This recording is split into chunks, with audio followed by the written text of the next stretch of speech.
Podsmashers of the Internet.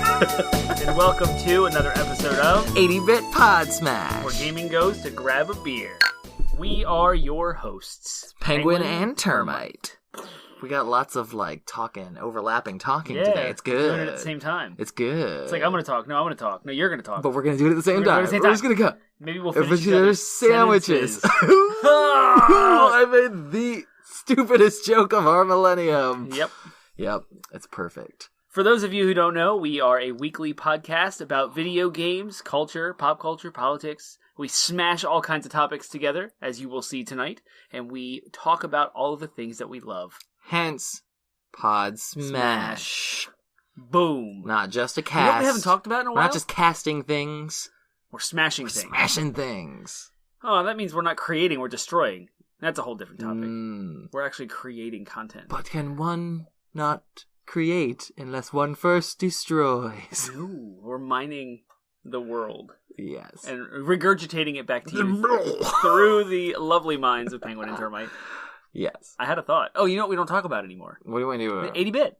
Oh, yeah. Why are we 80-bit? Why are we 80 bits? You were raised in the N64 age like a new kid. So 64-bit era consoles? Correct. And I was raised in the 16-bit era consoles. So where's the 80 come from? Why aren't we 16 and 64-bit Podsmash? Because we do this together. And we smash it together. And it makes 80. 80! Yeah! Yes. So in case you're ever wondering, we go through all of that in more detail in episode 0 and much less sarcasm on Penguin's part. But yes. Yeah. Cool. Are you salty again? No, I'm feeling great. All right, sweet. Just making sure. I'm a little tired. Yeah. I'm a little pooped. You haven't seen salty yet.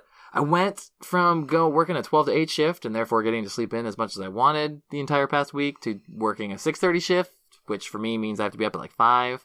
So the discombobulation of getting to sleep in for 9 days in a row and then having to wake up early. Yep.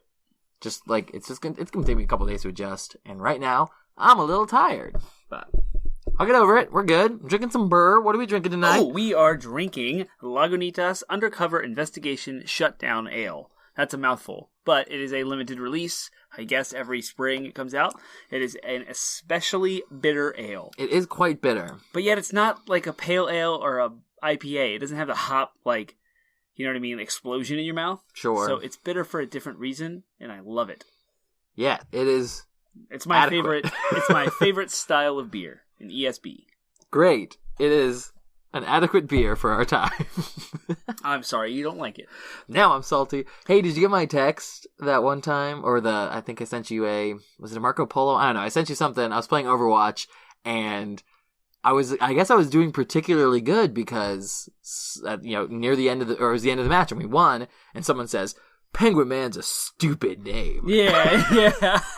And then someone on my team, I guess, follows up with, wow, salty much. Yeah. That was funny. Yes. Yeah, it was great. I was very pleased. It was sniping again, and I was actually getting headshots and stuff. Ooh. So I felt really good about myself. Becoming a sniper now. And made someone salty at me. Yes. So good. Sounds like I need to get Overwatch, doesn't it?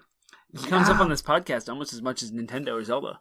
It comes up enough. I mean, I do play it. I enjoy it. But the thing is, if you got it, we couldn't play together because you'd get it on PlayStation 4. Yeah, I'd want it on PlayStation 4. Yes. But I don't know anyone else that has it on PS4, so why would I jump down that road? It's so much more fun to play on PC, or I enjoy it more on PC. I have played it on PS4. My sister-in-law has it on PS4, and it works, but it's fun, but why would you buy it again? That would be stupid. Yeah, exactly. Yeah. So there are games I would buy again. I would have to buy it on PC just to play with you. Yeah. Because there's no one else to play with. Buy it on PC, play with me. And it's a grindy online shooter with no end. There's no trophies. Well, I mean, there is, but it's it's not worth going through that grind for There's no single player, no story mode. Right. It's just for to me, playing fun. It is not worth the grind to get the platinum. Therefore, trophies have no value. Therefore, you're on PC. Therefore, I buy it on PC and play with you. Yay! I was wondering where you're going with that. I was like, things! Yes. Speaking of things, I think it's time for... Doing this podcast is our favorite thing. Doing this podcast is our favorite thing. Man, we were really rocking the table there, and some of our beers were sloshing. It's your laptop. My laptop, yeah. Yes, favorite things is our first segment for every show, where we talk about our favorite thing for the week. It could be something from pop culture that we consumed this week. It could be some food that we consumed this week. Just general things that we like to consume and share with our favorite listeners. So, do you have a favorite thing this week? I do. Yeah. So, I got new tires for my car. Oh, that is a favorite thing. I don't like that. Oh. But What? my favorite thing, I hate spending money on cars. Oh. So, the fact that I just... spending the money on it sucks. Yeah. But the feeling of new tires nice. is really nice. Yeah, that's nice. You don't realize how little traction your car has until you have new tires. My tires were way overdue. Like, they were flat. So, I used Costco to get new tires. I went through them, and they are amazing. They do absolutely everything. You show up, tell them what kind of tires you want from their offerings. You pick one, and you show up, drop your car off with your tires already installed, whatever. Yeah. You go pick it up. That's it. So it's extremely well, you have to pay them, but they had a deal where like you buy 4 tires, so you get a whole set of tires. You get $70 off. And they install, mount, and balance all of them for a penny each. Nice. And they dispose of them for free. Cool. Amazing. For those of you guys who don't know, it's like $80 to $100 to get them installed, mounted, and balanced. And then sometimes you have to pay $15 to $20 for each tire to be disposed. Yeah. In addition to that. So you end up saving like almost $200 just to go to Costco. Sweet. And the tires themselves are discounted as well. Yeah. So it was awesome. I had a great experience, and it was my favorite thing this week because I have the feeling of new tires without any of the hassle, and my car passed inspection today. That's great. I have new cars now, or new to me, and relatively relatively low mileage. I've been driving clunkers my entire life, and so I'm just used to like all the money saving tactics, such as like getting old like used tires from used tire places for like $70 a pop. Right. That's gonna have to change. There's no way on my new cars I'm gonna screw up my alignment like that with that's happened to me too when I got my car that I have now. It's the first and only car I ever bought new, and I've always have since bought 4 tires at a time. Like here's a new set. No more piecemeal together. Like, and Costco also has like if you get a nail and it's flat, they will like replace them for you or patch it for free. Yeah, that's awesome. They don't have the roadside call, but if it's damaged and you take the tire to them, they'll patch it for free, and sometimes they'll even replace it and they'll like prorate the warranty, like how much thread's been worn down or whatever tread. I said thread. Yeah. The cars that we make out of yarn. Costco's awesome. I highly recommend if you have a membership there to use them for your tires. That's my favorite thing this week. Look into that. Yeah, for sure. My favorite thing this week, actually, speaking of Overwatch and us bringing it up, the new Overwatch hero is my kind of style. What we got? She is a support class character, which I don't typically do, meaning she's a hero, but they really designed her more like, they designed her as like a tank healer hybrid. Ooh. And she's super, like, her name's Brigitte. Brigitte. Yeah, everyone pronounced it Bridget because that's what it looks like it's spelled, like Bridget. And then like the trailer came out and she's like, I am Brigitte. And we're like, oh, okay, so it rhymes with Vegeta. Got it.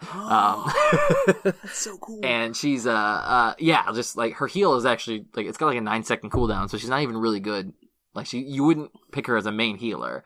She's much more like, oh no, you're supposed to be up in the front line, like stunning people, and you have a shield just like the shield character. She's real fun. I was like again, I usually play mystery heroes and not like quick play or any of the modes where you can pick a hero and stick as them the entire time.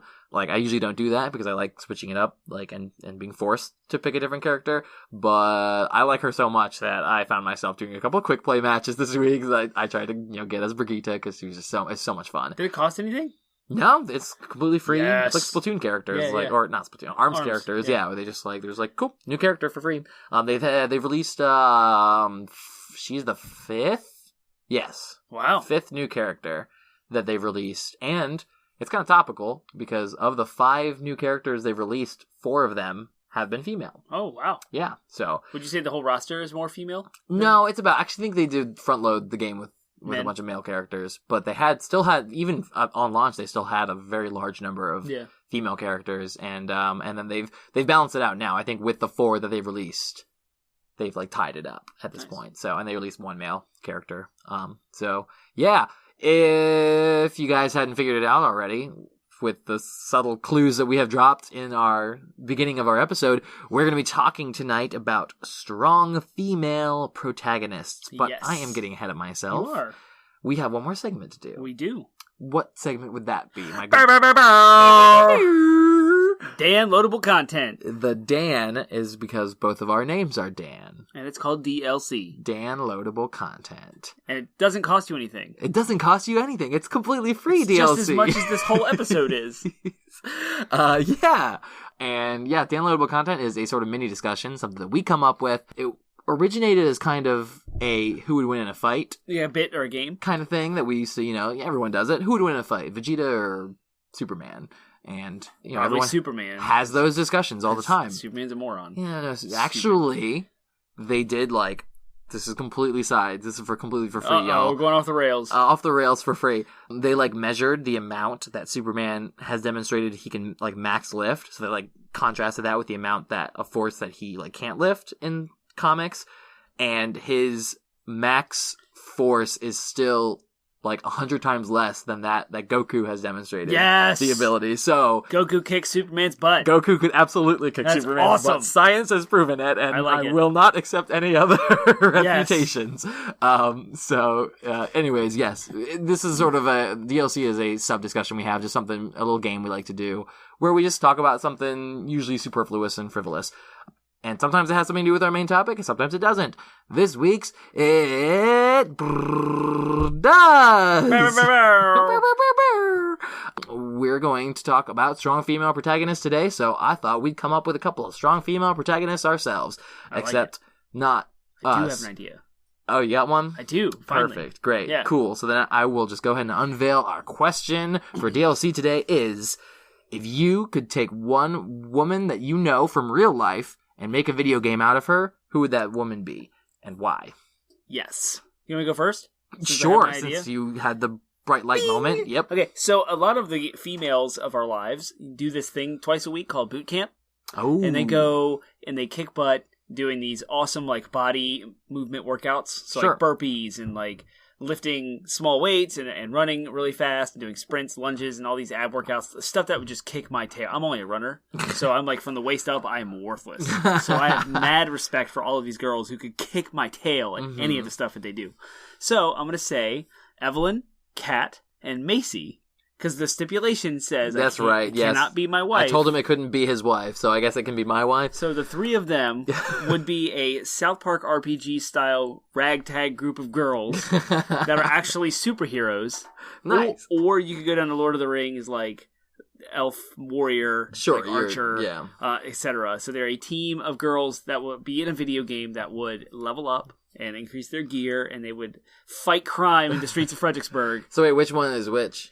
So, Kat would be the one who's the archer, or the ranged. If you go the superhero route, sure, she would be the ranged person that would be hiding, stealthy, kind of a rogue, if you will. Yeah. Evelyn would be the tank. Okay. She'd go out there and just charm everyone first by talking to them nicely, and then get all their attention to allow Macy, who would be the healer / damage dealer, because I'm doing, whoa, she's both. Yes. And allow the three of them to set up their strategy for when you see a group of enemies or see a crime going down. Evelyn's going to go down there and she's going to talk them up, get them all distracted and off their game. Mm-hmm. And then Macy's going to come in, blah, damage all up front, fighting, kicking butt. And then Kat's going to jump up on a rooftop somewhere and just lob arrows or throw bombs or laser eyes or whatever ranged superhero thing. When we see Kat next, I'm going to say, don't hit me with your laser eyes. Do it. And she won't even know what we're talking about. This would be an action-adventure RPG. Nice. They would level up, learn new abilities, and you would have to strategize how you would approach situations Batman Arkham style. Okay. With a Battlefield. Sweet. Awesome. I have someone you don't know, so it's going to be less fun for you. I'm going to go to sleep. More fun. And drink beer. All right, go for it. I'll talk to our Podsmashers. Y'all. I'm just kidding. I'm here. My friend, her name is Sarah Hodges, so call out Sarah if you ever listen to this. I think you're awesome. She is just one of the most, badass human beings I know, period. She was the one who got me into stage combat, so she's certified in all 8 weapons and just incredibly talented. So she's, a fighter. She knows how to fight. She knows, jujitsu and stuff. And, she's also, a dance instructor now. So I'm, in my mind, I was I'm thinking, when I was just watching Jumanji, and I'm they did, the dance fighting thing. I'm yeah, that's my friend Sarah. She would, totally dance fight, to kick butt. And it's so funny, though, because, her actual job is she's, a counselor for college students. Oh, nice. She's always like just on Facebook and stuff, just crushing these poor stupid kids who ask her the stupidest questions on social media. I bet she's ruthless. It's amazing. It's so funny. So she's just awesome. She's got a great like sardonic wit, and then she's also a badass, a human being. She could beat the crap out of me, and has beat the crap out of me, actually, for the record. And yeah, so I think just a great ARPG where, third person perspective, and she's just pulling out, getting different weapons and upgrades. Like Devil May Cry? Like a Devil May Cry, totally, yeah. Bayonetta? Yeah, totally, just crushing just waves and waves of people. Yeah. But like with weapon upgrades and stuff like that, like as you go, that'd be pretty sweet. So, Sarah, you inspire me. Does she know A-Ray? She does. Did you guys go to that thing? Mm-hmm. Yeah? Yep. All right. Yeah. Cool. So, shout out to A-Ray. I hope you listen. Woohoo! All right, y'all. That's DLC for the day. Video games about women who inspire us. Yeah. So yeah, our topic today is about strong female protagonists. We cheekily titled this as two dudes talking about ladies. Yes. The reason is because we thought too late. We were like, oh man, this should probably be a guest episode where we have a woman come talk to us about strong female protagonists, but we couldn't think of anyone who like had overlap of the games we specifically wanted to talk about, because there were some very specific games and characters that we really wanted to hit, and we just didn't really know anyone who I think would have had the overlap that we were looking for. So we can totally do a follow-up if y'all think that we should find a good guest to talk about this episode. But, in this case, we were like, you know what? It's okay. We as males can talk about strong female protagonists that we appreciate. Mm-hmm. Yeah. And we live in the same world of #MeToo. Yeah. So, we're influenced by these things too. And we want to kind of reflect the modern political, cultural standpoint, if you will, onto what's coming out of our video game industry. Yeah. So the games that were coming out last year and whatever, we can see these things happening. We see a change, and we're going to talk about it. Yeah. It's gonna be cool. Yeah. It should be something that we can talk about, like you don't have to have 2 X chromosomes in order to partake in the conversation. Nope. So between the two of us, we do have 2 X chromosomes. So hey, yeah. We also have 2 Ys. What does that mean? All right. We are leaving the Ys behind, okay? We have taken the Ys and we've put them in the closet where they belong. Okay. As a disclaimer, of course, we want to say we are, again, we are 2 men. We were raised in the 90s and the early aughts. We have our own conscious and subconscious prejudices that we have to deal with. And we're also not feminist scholars here. So we're probably going to interpret things or break them down differently than what, mainstream feminism or the internet feminism, whatever, would probably approve of. So we're just going to do our best. We're going to try to be fair and open-minded, and we're going to do our best to be as non-sexist as we can be. In my notes, I wrote, woke. Is woke a word? What is woke? Like, woke is this idea that, like, it's like the dude who's woke is, like, super into all the... Like enlightenment? Yeah, but enlightened in like a liberal sense, I think. Okay. Like, oh, I'm woke. I'm not sexist. I'm woke. I've never heard this before. You've never heard that term? No. Oh, weird. Teach me. That's a thing. I would think that we err on the side of the more feminist. If you were to put us on a scale, with not feminist or feminist. Sure. I think we both would skew to the left of that. Possibly. I don't want to speak for Penguin Man too much. Yeah. I know I do. Yes. I mean, for myself, I can say that I have a hard time labeling myself. Anyways, for one, so when you say, "Are you a feminist?" I go, "No, of course not." Right. But I wouldn't even describe myself there. That said, I have a lot of beliefs that overlap with feminism. I have a lot, in the same way that would you say, "Are you a capitalist?" I'd be like, "No," but I think there are some great things about capitalism. Yeah. Same thing with makes sense. Same thing with all that stuff. So there are some very specific issues. And I guess you'd more describe it as the way feminism is applied that I don't really jive with, and therefore maybe I'm just distancing myself from it, but the inherent idea that women should be treated equally as men, I can totally jive with. Yeah. So I'm with you all on that basic premise. So yeah, again, we're going to do our best. So please be gracious to us if we say something stupid or make a comment or misunderstand something. I mean, these conversations are not easy. They're heavy. we will slip up and make mistakes. I think anyone would in this world. I mean, even a feminist scholar might say something wrong in the feminist world. I mean, it's very, very easy to offend someone.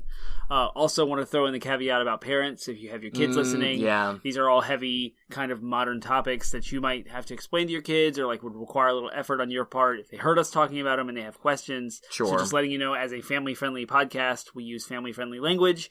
We will still refrain from vulgar talk and cussing, or like not using anatomy words. Sure, but we're going to probably still hit on topics that are... the theme of this stuff is more adult oriented, if you will. Exactly. So, and, again, and I do hope that, I guess, if I could like precurse by saying, like, I do hope that our prejudices, are in check, I guess, we'll because right. I think we'll be all right too. But, again, I mean, you were open and honest and said that your view of, a couple episodes ago when we were talking about why do men play female gamers, you talked a lot about your the prejudices that you grew up with, and many of those same prejudices I grew up with as well. I was taught them from some people, and some of them I came up with myself, and I have said things that I regret in the past. And so I heard a great quote recently. I think it's in the book series that both you and I are reading, the Stormlight Archive. One of the later books, one of the character says, like, you know what, I am a hypocrite, but like I think a hypocrite is just another word for a person who's changing or a person who's growing. And so I think that's apt. Like, as long as they call their own as long as they call out their own hypocrisy, acknowledge it, and are actively trying to repent from it, then I think. I just think that people, for hypocrisy's sake, it's not growth. Right. It's you can stand on high and lob all the hypocritical stuff you want all day long, and if you're not showing any signs of change, or like not even acknowledging it, I think that there's not really any growth there. Sure, but I can see the point of the book. Yes, and the relevance. Still a cool quote. It is. Let me have a cool quote. All right, just let it be silent for a little while and let the audience sit with it. Sit with it. Yeah.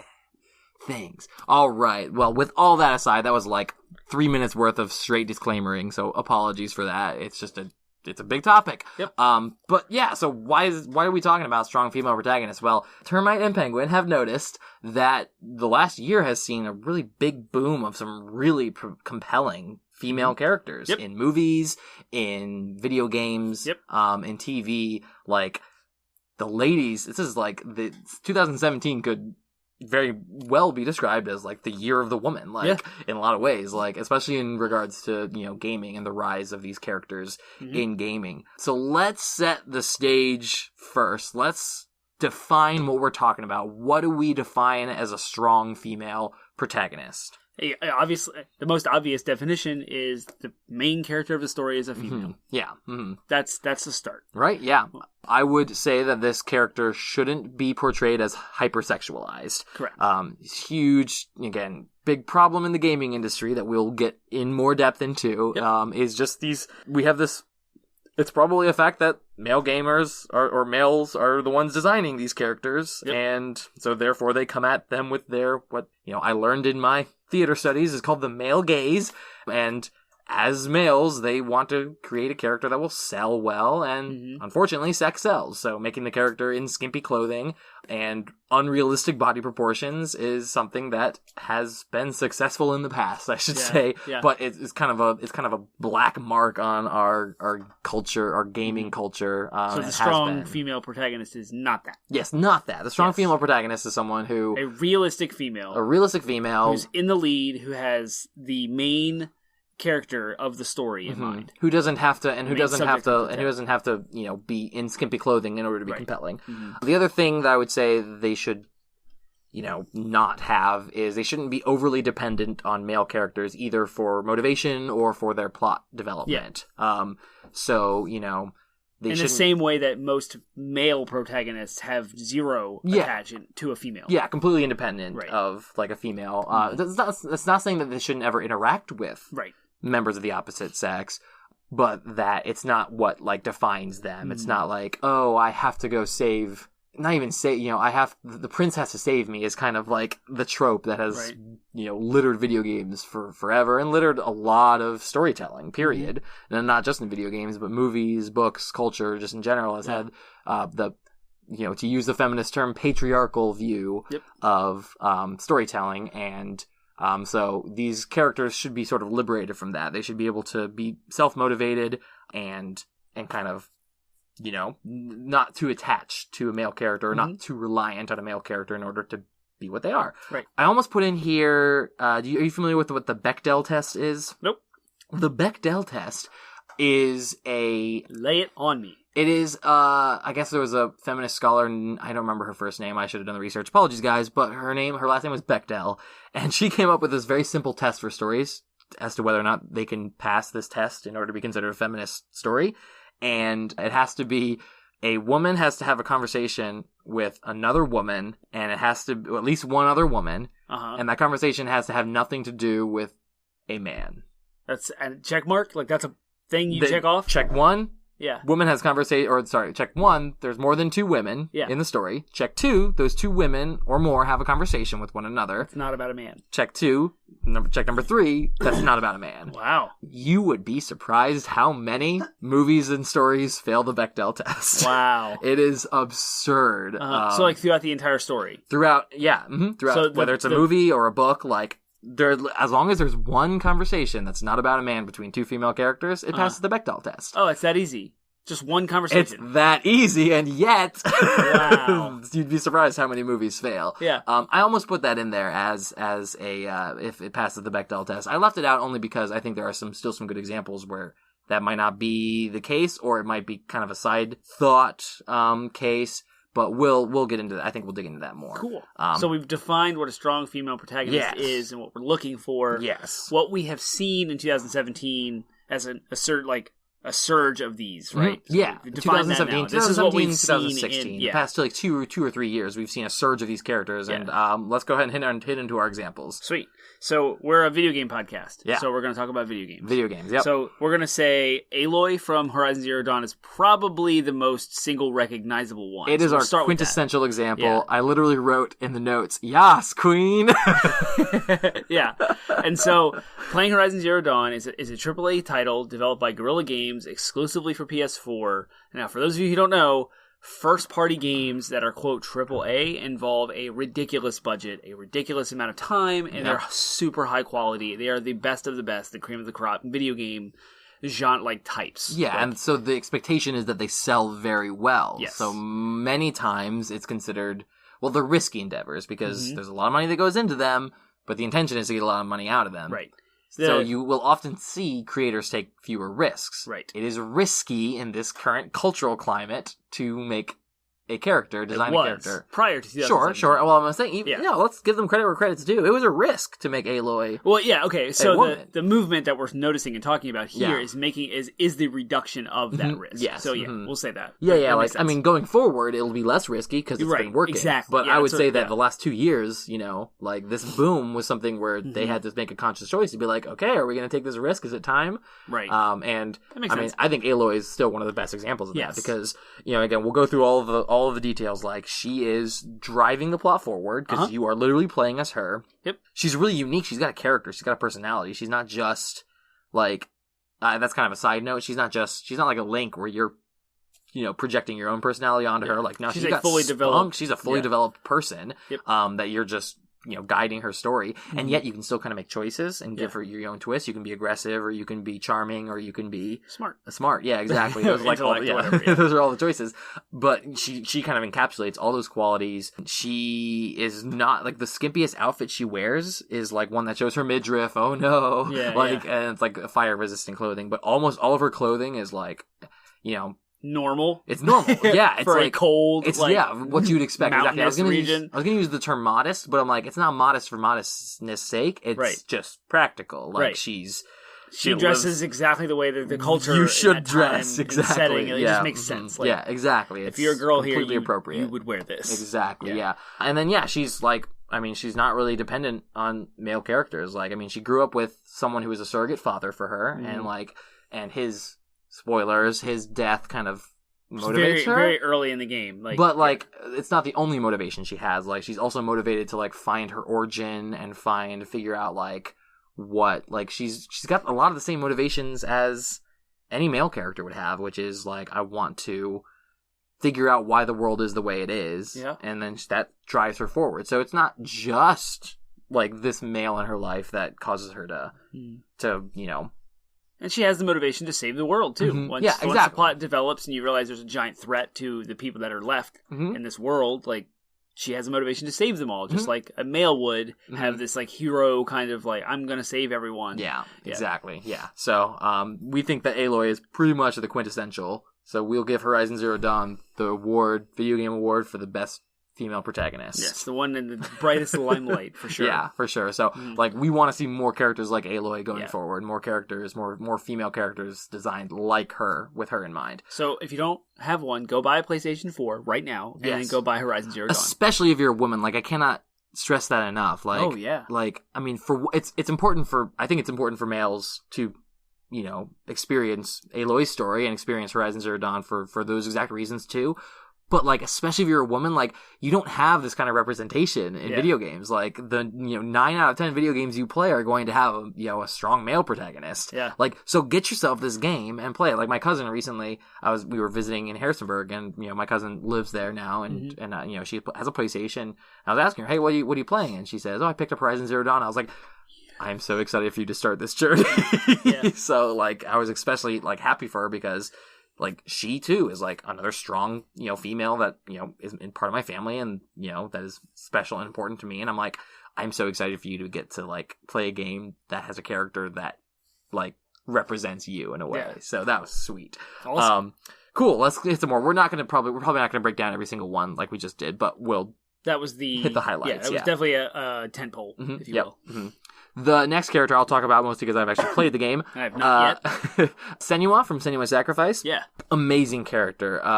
She's great because she's kind of a counterpoint to Aloy, whereas Aloy has all this inner strength. What defines Senua is her inner weaknesses, if you will, like her sickness. Uh-huh. But, like, that makes her such a compelling character because she in a way, it makes her strong because if you had to deal with the crap, if you as a man had to deal with the crap and the demons that she does, you'd break. In fact, just playing the game as her so many times, like, I had to shut it off because it was just so much. Okay. Like, it was and the game focuses on mental illness. Yes, and, like, exactly. hallucinations, voices, and self-defeat talk, right? The fact that, so the fact that this character can push forward despite the, her own mental state trying to stop her is incredible. Mm-hmm. It's also great because, again, speaking, like, well, let's look at the males in her life.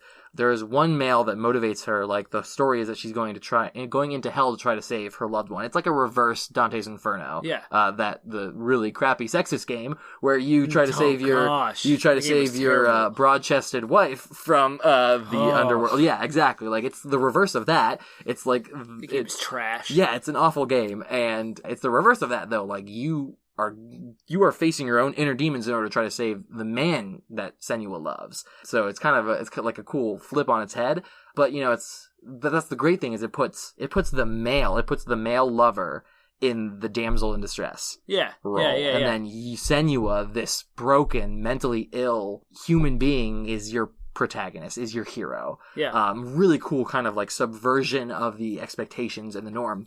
The other male in her life was her abusive father, who embodies the darkness and the mental illness inside of her. So is the ultimate evil that she essentially faces within herself. Wow. So kind of essentially, it really is, patriarch means father.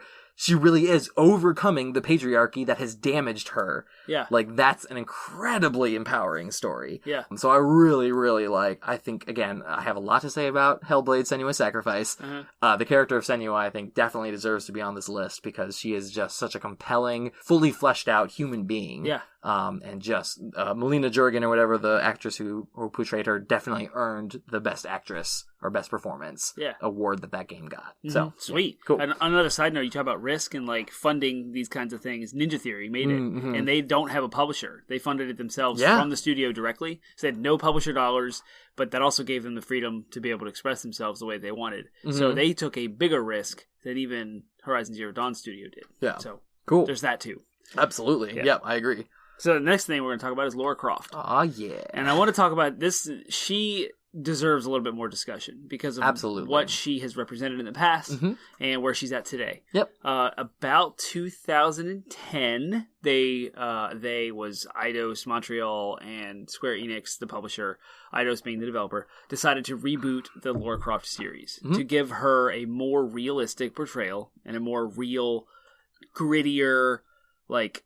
Why don't you talk about what Lara Croft used to be real quick? Well, we are going to have a whole segment about the history of this, so I didn't want to steal from that too much. Go ahead and hit at least on the highlights. So Lara Croft was a PlayStation game in the early 90s, a game that was definitely developed for teenage boys by non-teenage boys. Yeah, by non-gaming centric male capitalists. Okay, yeah. Right? So, like, we're going to sell this chick to as many teenage boys as possible. You can definitely imagine the kind of female that would come out of that. Yes. An interesting fact, just as a tidbit though, is originally they were the character they had designed was basically an Indiana Jones clone. Oh, wow. Lara Croft was actually originally supposed to be a man. Yeah. And he was supposed to look like Indiana Jones. They realized how close they were to infringing on copyrights, and they 180'd and created Lara Croft instead. Wow. Still not, that's not like, oh cool, they made a man, or they made a woman out of a man, like, it's the opposite. It's like, oh no, they made this super hypersexualized woman when they were intending to make a man. Yeah. So she's like a super well endowed, of course, and like no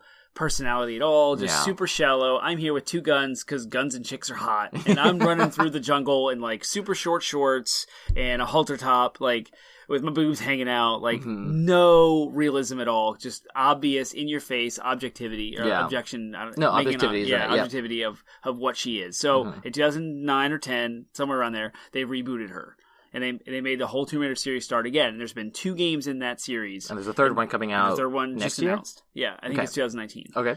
Absolutely amazing games. Like we have already discussed with Aloy and with Senua, like she is a female now that has a full personality that's not dependent on a male. Just depth to her story, motivation. She has a rich family that she came from that she doesn't identify with out of kind of like a rebellious nature. Her father was like apparently known to be crazy and was chasing after these treasures and these crazy myths that later she was drawn to in an attempt to reconnect with her now dead father. Yeah. And she's lured in, and like so she has all of this stuff that she's dealing with, but also like not having the boy to save, not having the She actually, it's I don't know if it's all about her. Yeah, I was gonna say I don't know if it's necessarily implied that she's got a homosexual relationship with her friend, but like the person you go constantly trying to save is another girl, like another woman, like who is your friend. It's just it's not because again it's not necessarily romantically motivated, although I guess there are theories as to whether or not it is. I don't know if the other game explores it or not. But the fact that you have to even theorize about maybe the possibility of there being a romantic relationship, is because like indicative of how awesome this game. Like, they're not using that as a trope. Exactly, to explain who she is or like exactly. And like she, well, again, talking about the Bechdel test, this is one of those games. The game passes the Bechdel test. Like she's like there are multiple other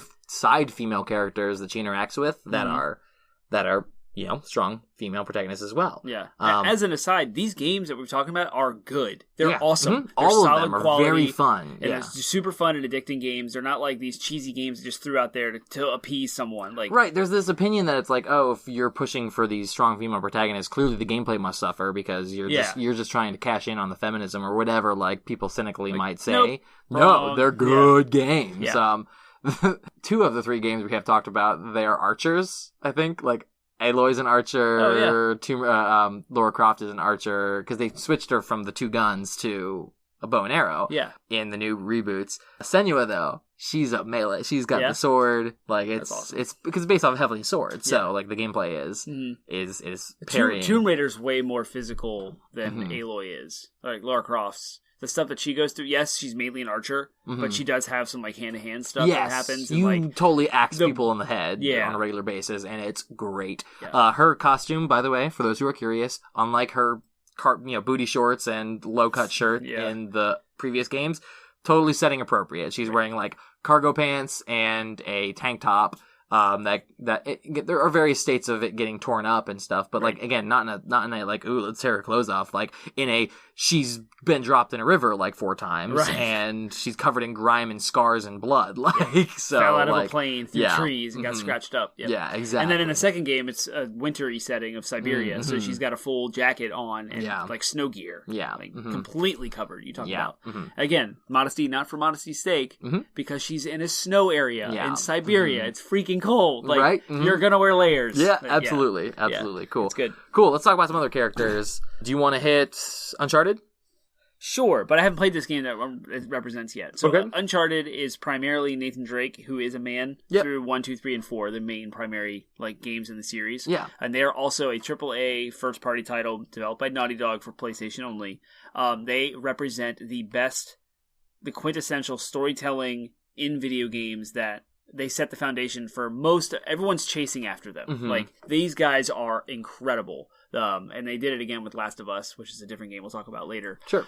So they are so good at telling stories, and they're so good. But they came out with a DLC that was actually supposedly a DLC for Uncharted 4, but they made it a standalone release. It's called The Lost Legacy, and it centers around 2 of what were the female side characters in the main Uncharted series, but now they're brought into the limelight as the main characters. As the main character, so that's awesome. Wish more games would do that. I know. Chloe and Nadine, which is funny because they both backstabbed Nathan Drake in various Uncharted games. Spoiler alert. Hey, yeah, you haven't played them yet. So you'll learn. It doesn't matter. He'll be fine. I didn't spoil enough. Yeah, that's fine. It's Go pretty ahead. obvious. It's cool. So the fact that like they already turned their head on the male and what the male is by being that, like, and you think that they're just a love interest. No, they've got some depth, and they've already shown a slimmer of that depth in the main entries. Now this whole DLC is about their backstory, their side story, where they come from, and their motivations. Cool. And I didn't realize it was a prequel. That's awesome. It's in the middle somewhere. Gotcha. Okay. It's like between 3 and 4, I believe. Okay. So you don't even meet Nadine until 4, and Chloe is in 2 and 3. Gotcha. So cool. Yeah, awesome. I can't talk more about what they are because I haven't played the game yet, but I just know that happened, and it was a mark on the 2017 rise of female protagonists. I mean, it looks like the interactions that they have even in the trailer, like, again, it's not them and, like, a bunch of dudes that, you know, we have to get the men to help us out, you know, the strong men. Like, no, they seem very capable and confident, you know, and their motivations come from themselves, which is great. A couple other characters I want to mention. Tracer from Overwatch. Yeah. That's one that you actually put down, but it was a good example that you brought it up. Like, I'll just say, like, Overwatch doesn't have a ton of depth in regards to story, so it's not really a game about story, but the character design, she's awesome. Again, her clothing is, again, she's not a character that's like, oh, here's a hottie for you to play. Like, she is, like, fun and peppy. Like, that's what, like, if you could describe her in adjectives, it would be fun and peppy, and that plays through in her gameplay as well. You can warp, and then you can, like, you know, rewind in time and stuff, and, like, self-heal and stuff like that. But, like, she's fast, frenetic gameplay. And she's this little British girl. She's super peppy and, like, almost childlike, you know, this childlike soul. And that's, like, how they've designed her character. In fact, her character was so well designed that the players had such a strong sense of who she was supposed to be that when Blizzard, before the game was released, they gave her, like, you know, when you win a game, you get these, like, victory poses or whatever, and you can pick different ones, you know, as you unlock them and win them, essentially, from these loot boxes. Yeah. There was a victory pose that Blizzard had designed that was, like clearly meant to be kind of sexual and showing off her butt. Yeah. The players called them out, and Blizzard was like, you're right, like, we totally were doing this, and it was wrong, like, it was against what this character is meant to be. She's meant to be peppy and fun, and they replaced her victory pose with one that's more fun and spunky. That's awesome. Which is great. Like, it's great when they admit, totally, we're going for the sexual grab there, and, like, totally being manipulative in that way, and they, like, admitted it, fully owned up to it, and then fixed it. Change, fixed it. Which is great, like, again, but I think it says a lot about the character's design from the get-go. Yeah. That they're, like, that the players themselves were able to identify, hey, you guys are wrong in this. And, like, shout out to Overwatch. Almost all of the female characters are very, like, strong, well-designed characters, like, that are, you know, they have personalities, and again, they're not. Most of the characters are not hypersexualized. Like, they're just, you know, there's a couple that have some skimpy outfits, but of course, because, you know, it's fine that there can be a little bit of that. You know what I mean? Yeah. Like, as long as we're moving in a trend towards more, like, you know, these characters are badasses. Yeah. Like, and most of the Overwatch female characters are badasses. So, it's cool. Yeah. Cool. Did you want to talk about Gone Home, sequel to Gone Home? So I know about Gone Home. Gone Home is a very a walking simulator, if you will, where you just first person mode walk through a house that's like dark and stormy and scary, and you are playing as a female protagonist walking through this house and like learning about what happened to this family that's no longer in the house, and you learn about the family through notes. Dialogue, recorded dialogue on cassette tapes. It's set in the early 90s, so there's like a Super Nintendo there. It's really cool. Come to find out, the main protagonist is a homosexual and was driven out of the family kind of by an angry response from parents, and so it was kind of like this. Honestly, I don't think the game was that great. The story was awesome, but the gameplay was very slow paced and unnecessarily like scary and not setting the mood for what you're doing. But I don't know. Maybe I just didn't connect with the game the way it did, but it was rated very well critically, and it was received well.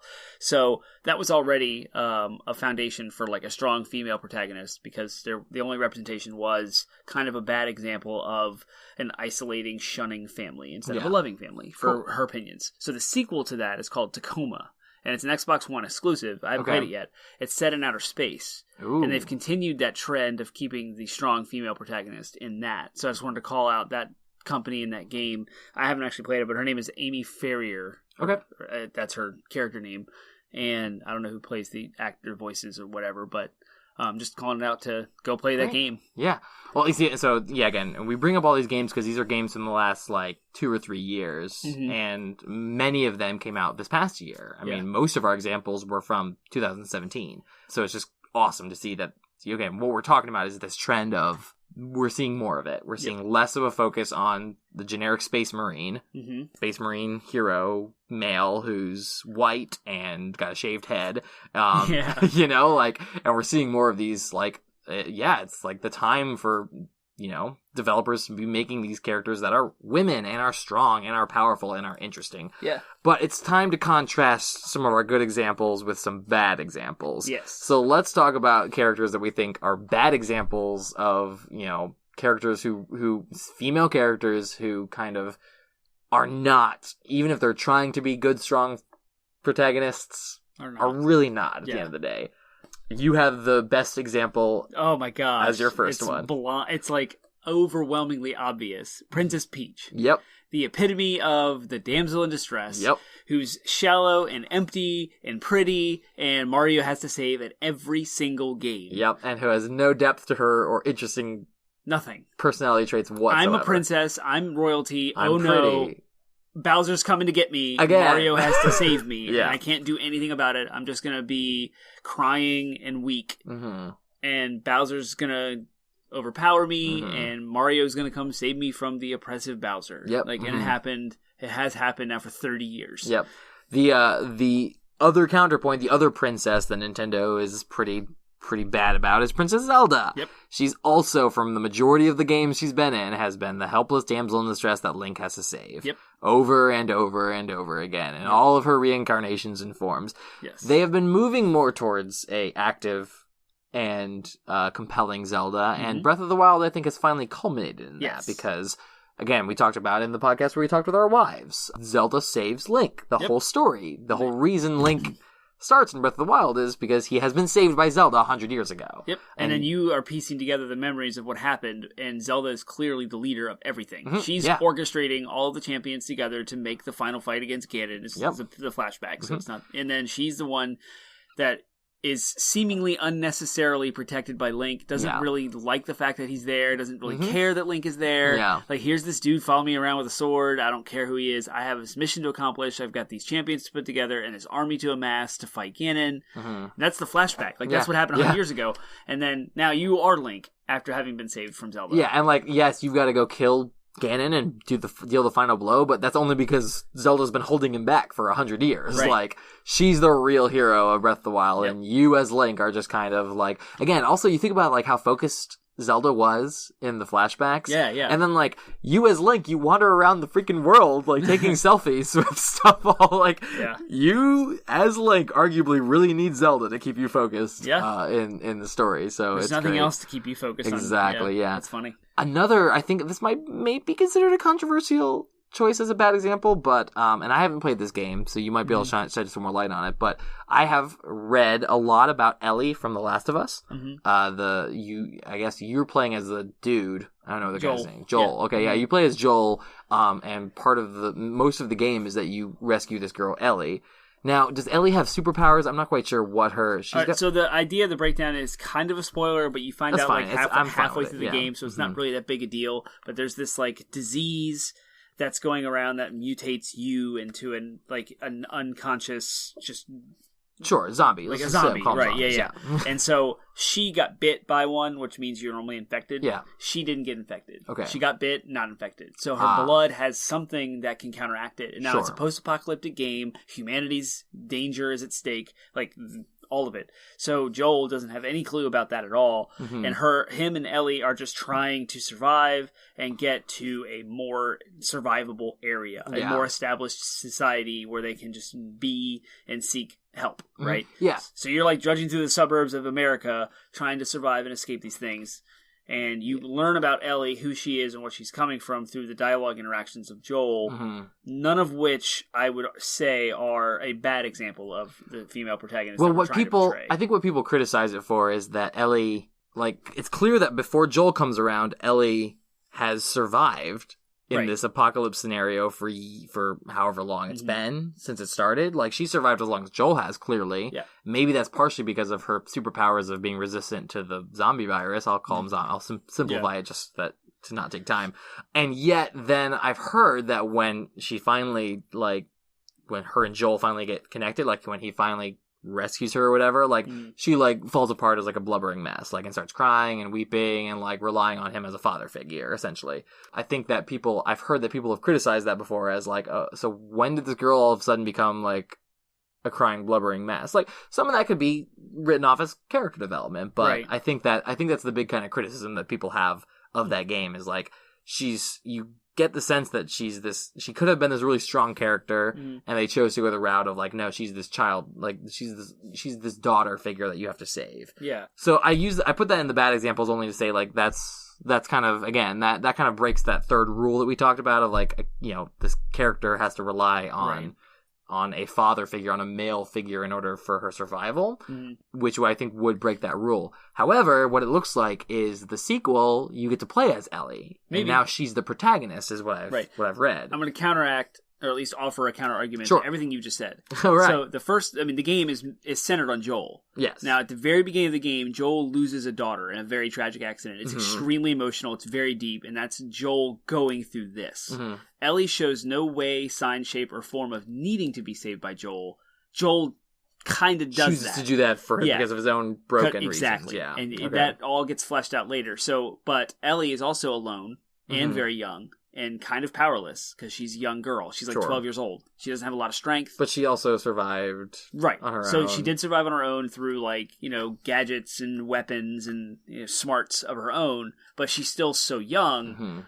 I think that the story is so focused on Joel and his need for a daughter.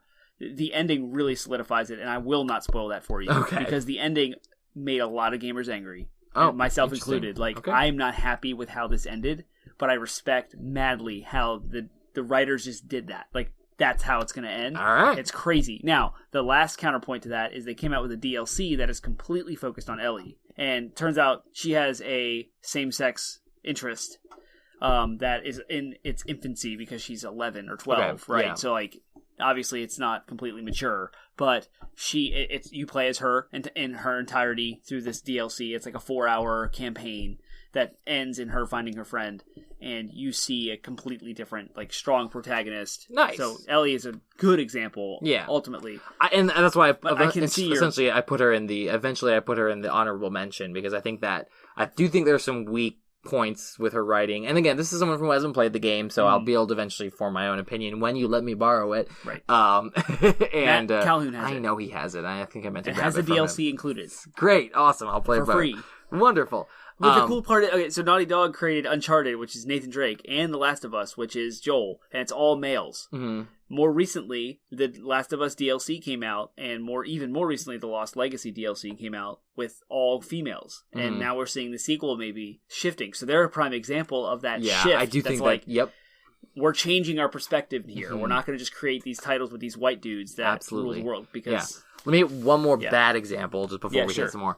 Quiet from Metal Gear Solid 5. Oh, it's another game that I haven't played. Oh. I'm going to link off to a Cracked article at the end of the episode, but she is in That's there. the epitome of horror, like, just like Lara Croft's 90s PlayStation. Yeah, she is. Well, it's funny, too, because Hideo Kojima, or whatever, he swore there was a good and compelling reason why she wore basically nothing. With no evidence. And his reason was she's got some skin condition that means she has to soak up water from the atmosphere or whatever. And it's like, no, totally. Like, seriously, guys, just go type in quiet Metal Gear Solid and in Google, and like woman is wearing practically nothing. Yep. And his reasoning is because she's got a skin disease or whatever. Yeah. Like, her name is Quiet. Yeah. She doesn't can't talk. Right. She literally is a woman without a voice. Yep. Wearing basically next to nothing, who is supposed to do nothing but support the main male protagonist in the game. Yeah. Legitimately, like, sexist. It's so bad defined. and so, like, sexist to the extreme that I wonder if that was put in there on purpose as, like, the uber antithesis to what is good. Yeah. You know what I mean? Yeah. I don't know what you call that. You might have a name for it, Mr. Theater, like, storytelling major over here. But isn't there a word for, like, we're going to highlight this bad thing in our society by shoving it, like... Sure. That would be a satire. Yeah. And, again, we're going to talk about some honorable mentions. We'll go ahead and talk about honorable mentions. An honorable mention that is, I think, good is Bayonetta. Bayonetta is a great example of a character that is hypersexualized. So that's why I wouldn't put her on my main list of strong female protagonists, only because she is hypersexualized. Literally, her powers are her clothes are her hair that she also uses to summon demons. So when she summons demons as her special attacks, some of her clothing gets pulled off. Right. So it's super hypersexualized. But the point is, it's a satire. Like, Bayonetta is supposed to she's supposed to be representative of this hypersexualization. It's to the extreme in a way of making fun of it. So Bayonetta does get a lot of flack from feminists, and I understand it, but that's only because, like, I understand it, but I also am like, but you're also missing the point. It's satire. It's meant to say, look how ridiculous this trend is. Like, in Bayonetta 2, there's this whole scene where she's riding on what basically amounts to a unicorn, and her butt's bouncing on the unicorn, and they even have, like, boing, boing, like, sound effects. It's meant to be absurd in order to say, look how absurd and ridiculous this trend in video gaming is. Like, so that's a good example. I put her as honorable mention because, yes, she does break one of my rules of being hypersexualized. Yep. But there's a purpose to it. Like, there's a reason why they do it. Yep. So she's in my honorable mention. I did also want to honorably mention Wonder Woman. Yes. And that's because she checks off all my boxes, but it's not a video game. So that's why I had to say honorable mention. It was directed by a female, too. Yes, which is great. Yeah. Like, the female director, I forget her name. And that's bad. But I remember there being, and this might sound, like, shallow or silly, but it highlights kind of the point. There's a scene where, like, Wonder Woman lands, and the camera shows her thigh, and there's a little bit of a jiggle. Mm-hmm. Someone had, like, mentioned that if a male was directing this, that would never even come close to seeing the big screen. Yeah. Well, and you see, and like, seriously? Like, I didn't even know. If you contrast the costumes of Wonder Woman, the Amazons in Wonder Woman. Yeah. Contrast their costumes to the Amazon, because the Amazons show up again, spoilers, in Justice League, and their costumes are significantly more skimpy when it's a male director in Justice League. Yeah, he changed their costumes. That's so bad. And made them more revealing. Yeah. Yeah. It's ridiculous. Wow. Yeah. So I never saw Justice League, so I didn't either, but I've seen the pictures of the costume differences, and it's absurd. Wow. Yeah. Crazy. Let's talk a little bit about, man, we are giving you guys an extra bit of content tonight because we still have a lot of content that we want to talk about in this topic. So let's keep going, though. Let's move on and talk about what has this looked like in the past? Why is it so baffling to us or inspiring to us, whatever you want to say? Like, why are we so impressed that, you know, in the last 2 or 3 years, this has been a trend? Like, what are we contrasting it with? All right, so like in the 16-bit era, the Super Nintendo Genesis timeframe, video games were almost exclusively developed and marketed towards teenage boys. Yep. Now, the adults at the time always thought of and put video games in the toy category. These Okay. are toys that are just, everything about teenage boys, they love it, they're going to eat it up, we're going to sell it to them. So lots of explosions, high energy, static lasers, kind of marketing in magazines was primarily the way of doing Yeah. like commercials in magazines. Yeah. So there wasn't internet back then. Yeah. There was actually a magazine ad of like a scandalously clad woman and a dude playing Game Boy. And it was like, what are you going to pick? And the guy's like, obviously I'm picking my Game Boy. It's like stupid, like crap like that. Yeah. And so like that's kind of the foundation of games. Now at the time, there wasn't a vast history of gaming to allow like adults to kind of rise up into. There weren't gamers making games. Yes. It was toy makers making games. Gotcha. Right, and that was in the 90s, right? So we grew up in the 90s. Mm-hmm. Now we're of age to start developing games today. Having grown up with games, now gamers are making games. Yes. So that's the main difference in the development, like where the production cycle. Yeah. And then later you had the N64 and PlayStation, which were only like 5 years later than that. So as graphics were enhanced to 3D and polygons, that's when we came up with Lara Croft, as we mentioned earlier. Yeah. Super big polygon, busted women, still super high energy explosions. Yeah. Like very much marketed towards the young adult male, I guess, if you will. Well, even the games, even after the N64, when you got into the Xbox and PlayStation eras, like, there's examples of like Halo and Cortana. Yeah. Cortana was clearly designed to basically look like a naked woman, made out of computer pixels. God of War, as much as I love the franchise, like there are sex scenes in God of War that are borderline rape, and are just awful. Yeah. So like the trend, it didn't get better. It didn't get better for a long time. We're talking about 20 years of this stuff. Now, that said, there are some diamonds in the rough that I think are important to talk about. Mm-hmm. Number one, why don't you take us with Nintendo's big surprise in the early days? Oh, yeah, Metroid. Duh. Yeah. Nintendo. So, like, you just see this robot chick, or a girl in robot. You don't know she's a girl. You don't know she's a girl, yeah. Yeah, you see, like, a robot, arm shooter cannon thing, space aliens go through these Metroids, and, like, you get to the end. If you do the most difficult playthrough in the world, which is, like, beat the entire game within a certain time frame and not dying, she would expose her armor. And to the surprise of everyone, it's a girl. Right, with long blonde hair. And this is super important because this is like Samus in the Metroid series is the OG strong female protagonist. And why does she check all the boxes? Because, again, her basic appearance, when you start the game, you don't know it's a girl, number one. You're just playing Samus. And from all you're led to believe, Samus is this cool bounty hunter, space bounty hunter, in full body armor, and you get through the entire game, and then at the end, it's revealed, surprise, you've been playing as a girl the entire time. Right. Like, that's awesome, especially for the time. When did Metroid come out? 85, 86, something like that. And maybe it was, looking it up. And maybe the intention was shock value, I don't know. And I don't actually know how Samus has been portrayed in games since, but just that fact that it's like, oh no, like, look, a woman can do... a woman can wear awesome space marine gear and do just as many cool things as a man in a video game that came out in the 80s. Yeah. Awesome. I think of other great examples like Joanna Dark in the Perfect Dark series, too. Yeah. Like, I don't know if she checks off all the boxes because I haven't played the game in a long time, so I'm not quite sure. But you took the James Bond, like, super spy, cool dude, and flipped it onto a female. Yep. Like, that's who she is, cool. Joanna Dark. A girl can do that, too. Top secret spy. Exactly. Yeah. So, cool. So, the only other thing that I want to mention is in the history, like, why is this issue so big is...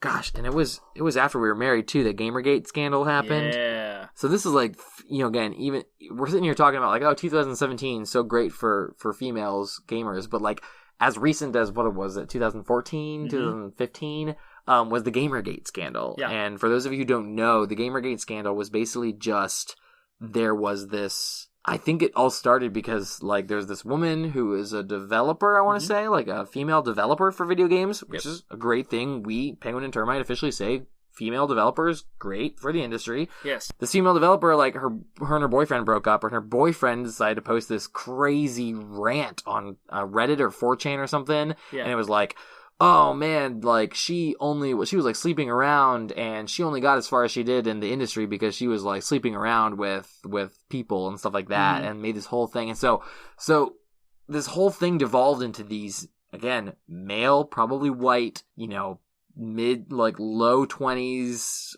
late teen gamers, like throwing a fit because they were like, how come all these women are coming out and trying to manipulate our games. Yeah. Like, and it was hashed. The reason it was going to play off of Watergate, and it was hashtag Gamergate was their hashtag, and it was basically what the whole controversy boiled down to was these like entitled male gamers just throwing a hissy fit on the internet, and not just hissy fits, death threats, and actual like vitriol. Yeah. When I say hissy fit, I mean she was scared to go anywhere or have any presence at all. Right, and there were female that journalists. affected her job, and that affected everything about her life. Yeah. And, like, it was bad. And there were female journalists who came out and, like, rightfully criticized these gamers for doing that. Mm-hmm. And she also got the same thing: death threats, vitriol. Her address was posted online. She was harassed. Like. Yeah. This was gamers. These were our people who did this. And, like, again, this happened, like, 2 or 3 years ago. And, I was married at that point. And I was like, I no longer want to identify as a gamer. Like, this is so embarrassing that again, I'm a white male. I'm a white male who grew up playing video games. I, for most of my life said, yeah, I'm a gamer. Right. This was so embarrassing and awful and evil that I wanted to distance myself and say, no, I'm a dude who plays games. I'm not a gamer, Like, right. And so this is just like, it's just the sexism within our culture, especially the video game culture, is heartbreaking to me because I love video games. I love this industry. I love the culture. I love people who play them and get excited about them. Yeah. But when they act like rotten, spoiled children and then take that attitude and try to hurt people, women, with lives and well-beings, like I want to punch you guys in the face. Like, I'm sorry. So again, I don't want to get too preachy on my soapbox, but like the Gamergate, the whole thing just made me so mad. Yeah. And like, again, it was one of the motivations for starting this podcast. Like, I want to start a podcast where we can talk about these things and call each other out and say, like, that was bad behavior, guys. Yes. Be good to each other. Be good. Be better. Lift people up. Don't tear people down. Exactly. So, again, I think that's a good transition to talking about our next question, which is, why is this important? And specifically, why is this representation of strong female protagonists beneficial to, we'll start with women. Why is it beneficial to women? They have a voice. Yeah. They have representation in the industry. Mm-hmm. Like, I can go, as a girl, into GameStop and pick up a title on the shelf and be like, I get this. This makes sense to me. Yeah. And I think that, again, I think of my history, like, I had so many characters to look up to and to be inspired by as a white male, like I was lacking for no characters to inspire me and look up to. You had the whole library to yourself. Yeah, not even just in video games, like in TV and movies and infinite books amount of other white males to look that up I can look up to and like aspire to be. So it's like, it's great that women get a chance to have that now. Girls, if I get, if I am lucky enough to have kids and have a daughter, I will be thrilled that, the day she gets to play Horizon Zero Dawn, because I will be thrilled that she gets to look up to being, saying, oh wow, there's this cool badass woman that I get to grow up and be like, yes, please inspire our daughters. Yep. How does this benefit men, like men in general? Why is this beneficial to men? It keeps the, patriarchal, oppressive nature or the nefariousness of what it could lead to of it keeps it in check. Yeah. Right? Mm-hmm. So women still have that voice, or they matter. They're people. They're not just to be objectified and used or consumed. Yeah. And so it affects men and holds them accountable in a way that's these games, women too. It affects the mentality, especially as gamers do start playing games young, in elementary and middle school. It just shapes their worldview or their mindset of what a female is. Yeah. In a way that could affect them later in life when they're actually dating and getting involved in relationships, or how they're going to view the opposite sex. Exactly. I mean, so many of our beliefs are rooted in experience. And the reason why many of these pernicious beliefs about women have been able to thrive is because there's been no counter examples. Right. A man can't sit there and say, I can think of, so many female characters who saved the day, but then, if they have been exposed to them, when they sit there and they're tempted to say something stupid women can't, kick butt. And then they're mad, they go, wait a minute, but there's these women, even if they're fictional, they still have, again, this mental image of a woman kicking butt that, will change that. Yeah, exactly. It'll make them at least think twice before they have a stupid thought or a stupid idea. Yeah. Great. Well, how has it benefited you directly as Termite? how has it affected you, these strong female protagonists? Yeah, my wife, and I don't want to throw her too, I don't want to make this too vulnerable about her, but she has walked through a childhood based on the basically strenuous sacrifice, like a very, very negative fatherly influence. Yeah. And as a result, as her husband, have walked with her through processing that as an adult female and what that looks like, and even more so as a dad, and what my position as a father is. And so personally now I'm starting to see, like, she tells me what she's going through. I have nothing to attach that to as far as a tangible example other than what she's going through. So I can meet her there and we've walked through that together. But seeing like other media outlets have those strong female characters that can flesh those thoughts and those roots out is extremely helpful for me. Right. And like, imagine even more so for people who don't have a wife that's going through that, who's like, now there's this whole like world that's unexplored. They don't even know about it. They're just ignorant.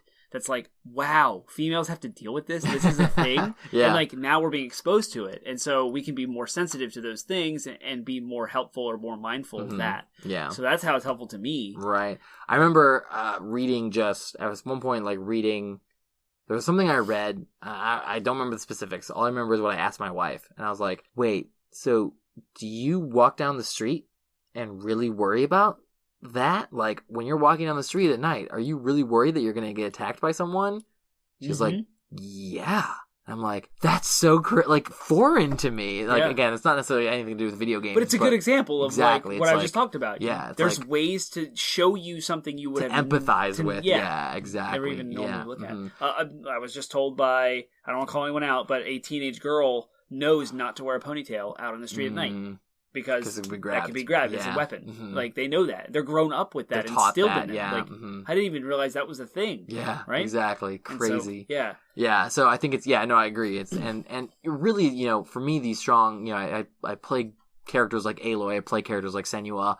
I'm just like, it begins to make me think what the women in my life are capable of. And again, it's a good reminder that, like, women are people too. Women have as much depth and have as much intellect and ability to not only process but also like create as I do.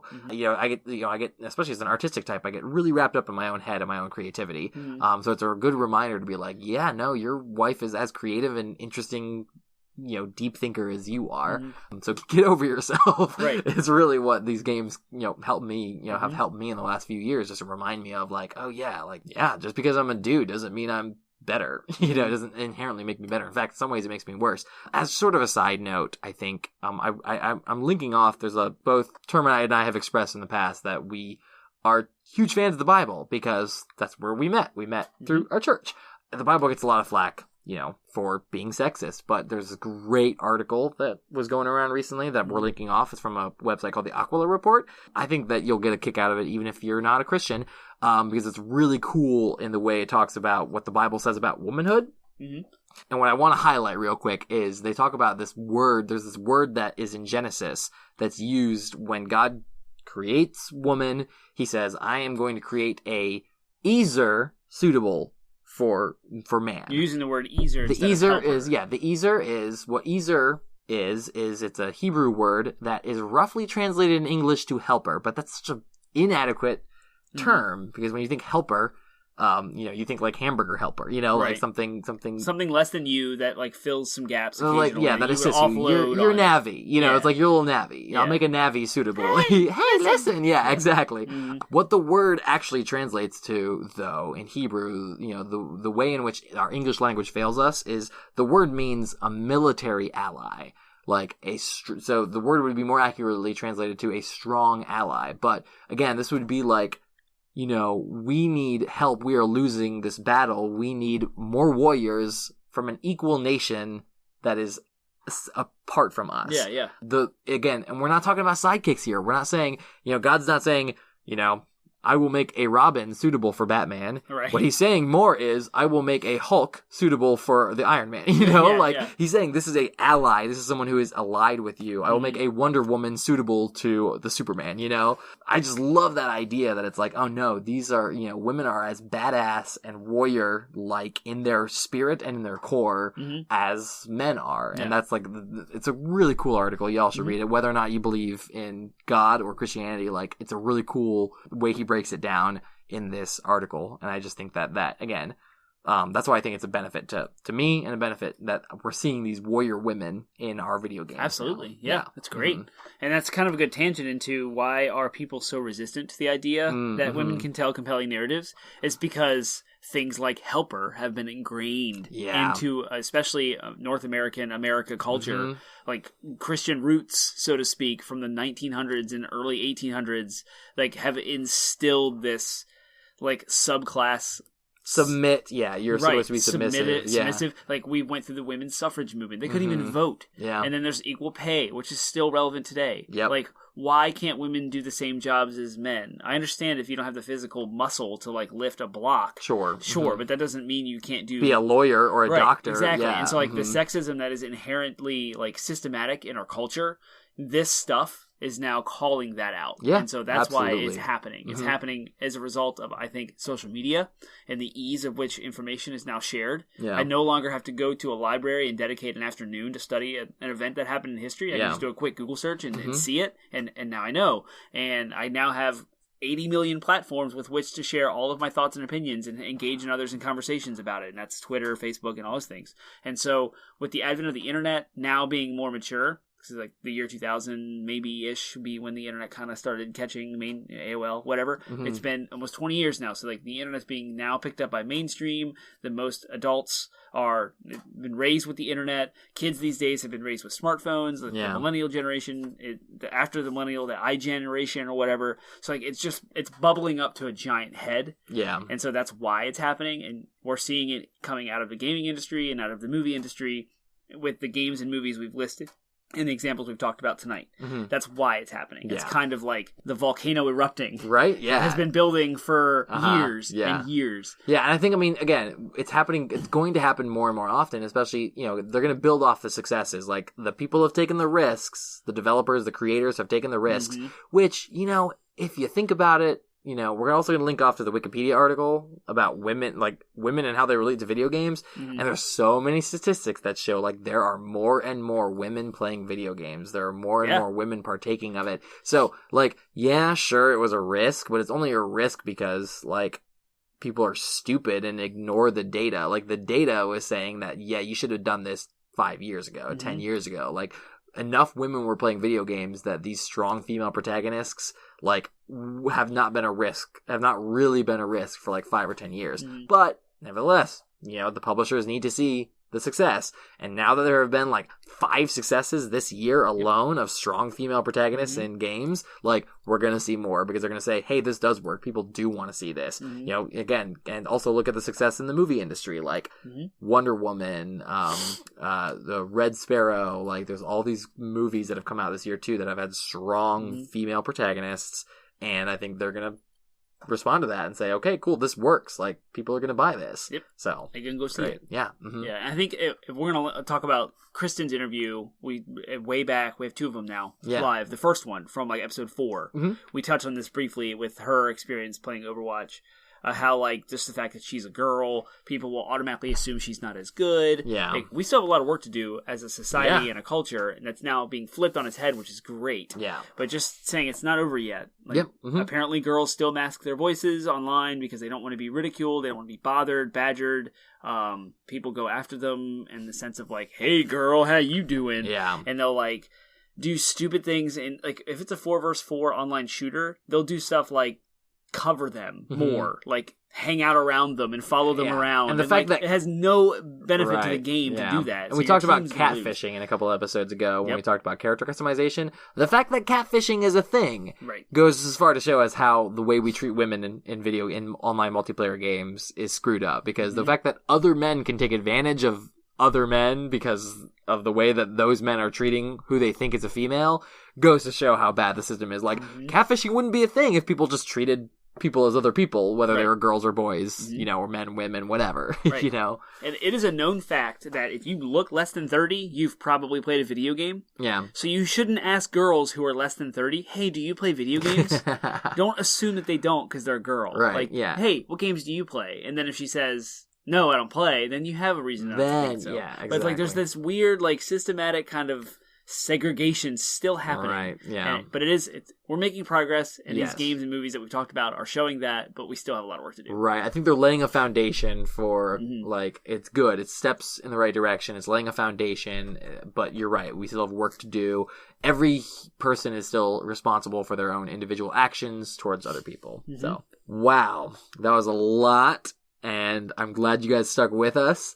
Please let us know in social media what your thoughts are. We really want to hear from you on this issue. We really want to hear from you if you're a woman. Like, if you're a woman independently listening to this podcast of your own volition because you like us, not because we are making you because you're our friends, please let us know your thoughts.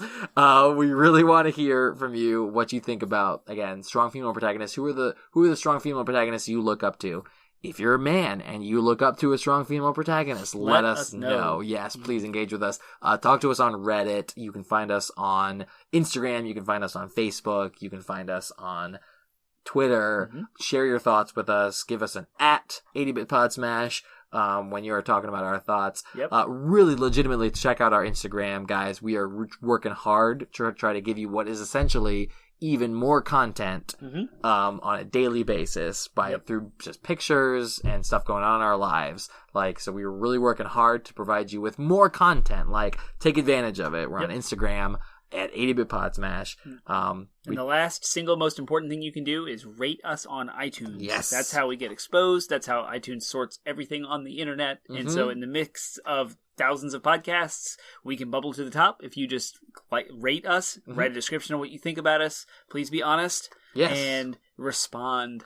80-bit Podsmash is our name. It's all lowercase. There's no hyphens. You can find us at 80bitpodsmash.com. That's our landing site. We have links to iTunes and Google Play, so you can subscribe with your favorite iTunes app, or podcasting app, if you will, to listen to us on the go. Yep. However you want to get us. Yep. We're there. Yeah.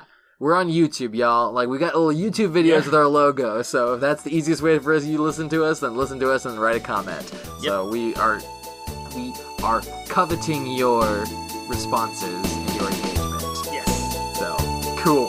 Until next week, see you then. Blow up stuff. Blow stuff up. Bye, y'all.